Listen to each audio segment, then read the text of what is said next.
आज हम एक सामान्य टॉपिक के बारे में जानकारी प्राप्त करेंगे जिसका नाम है हाइपरटेंशन अवसाद। आजकल इस बीमारी से भारत का लगभग हर 5वां आदमी इस बीमारी से ग्रसित है। तो जानते हैं हाइपरटेंशन क्या होता है। हाइपरटेंशन की परिभाषा यही है कि एक वयस्क पुरुष के कुछ सप्ताह के अंतराल में सिस्टोलिक ब्लड प्रेशर का 140 mmHg व डायस्टोलिक बीपी का 90 mmHg से अधिक रहना हाइपरटेंशन कहलाता है। मतलब ऊपर वाली बीपी कितनी होनी चाहिए 140, नीचे वाली कितनी होनी चाहिए 90, और ये लगातार कुछ हफ्तों तक आ रही है तो उसको हाइपरटेंशन के अंतर्गत लिया जाता है। और सामान्य व्यक्ति की बीपी कितनी होती है 120 ऊपर वाली और 80 नीचे वाली mmHg। ऊपर वाले को सिस्टोलिक प्रेशर कहते हैं और नीचे वाली को डायस्टोलिक प्रेशर कहते हैं। हाइपरटेंशन आजकल सामान्य आम समस्या हो गई है। जानते हैं हाइपरटेंशन की 3 स्टेज होती है। जो प्रथम स्टेज होती है हाइपरटेंशन की, उसमें सिस्टोलिक ब्लड प्रेशर का मान 140 से 159 तक होता है और डायस्टोलिक ब्लड प्रेशर का मान 90 से 99 तक का होता है। स्टेज सेकंड में जो सिस्टोलिक ब्लड प्रेशर है वह 160 से 179 तक का होता है और डायस्टोलिक ब्लड प्रेशर 100 से 109 तक इसका मान होता है। अब उसके बाद आगे आती है स्टेज थर्ड। इसमें सिस्टोलिक ब्लड प्रेशर 180 और डायस्टोलिक ब्लड प्रेशर 110 mmHg होती है। ये 3 स्टेज होती है अवसाद की। अब बात करते हैं हाइपरटेंशन को कितने भागों में बांटा गया है। ये 3 भागों में बांटा गया है। Classification of hypertension.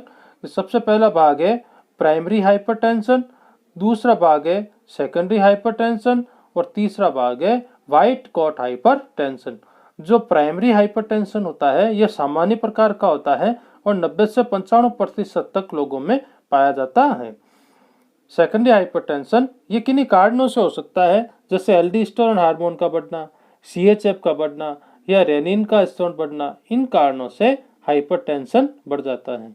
और जो तीसरा इसका मुख्य कारण है वो व्हाइट कॉट हाइपरटेंशन है। यह तनाव या घबराहट के कारण जो हाइपरटेंशन होता है वो व्हाइट कोट हाइपरटेंशन की श्रेणी में आता है। तो ये 3 प्रकार का हाइपरटेंशन होता है। अब हम आगे देखेंगे कि हाइपरटेंशन के सिम्टम्स क्या क्या है, हमें क्या क्या लक्षण नजर आते हैं। तो हमें समझ जाना चाहिए कि हम तनाव में है, अवसाद में है या हाइपरटेंशन में है। सबसे पहला तो सामान्य लक्षण होता है सिर दर्द।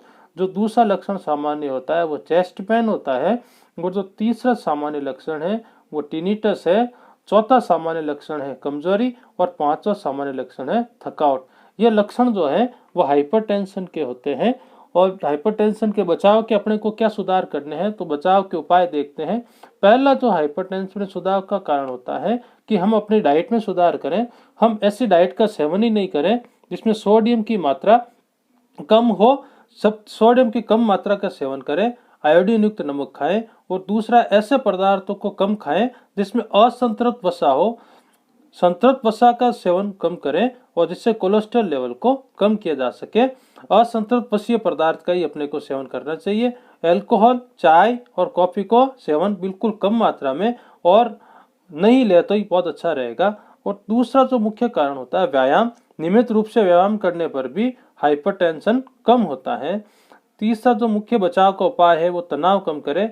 जब हम स्ट्रेस होते हैं, जब तनाव लेते हैं तो एड्रेनलिन व नॉर एड्रेनलिन का हार्मोन का स्तर बढ़ जाता है जिससे बीपी बढ़ती है। अतः तनाव भी अपने को कम करना चाहिए।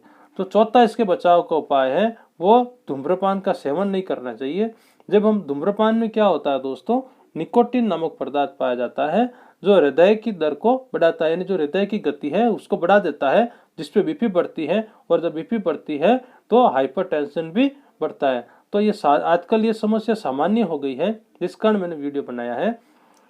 ठीक, हमें इस वीडियो को लाइक करें, शेयर करें और सब्सक्राइब करें।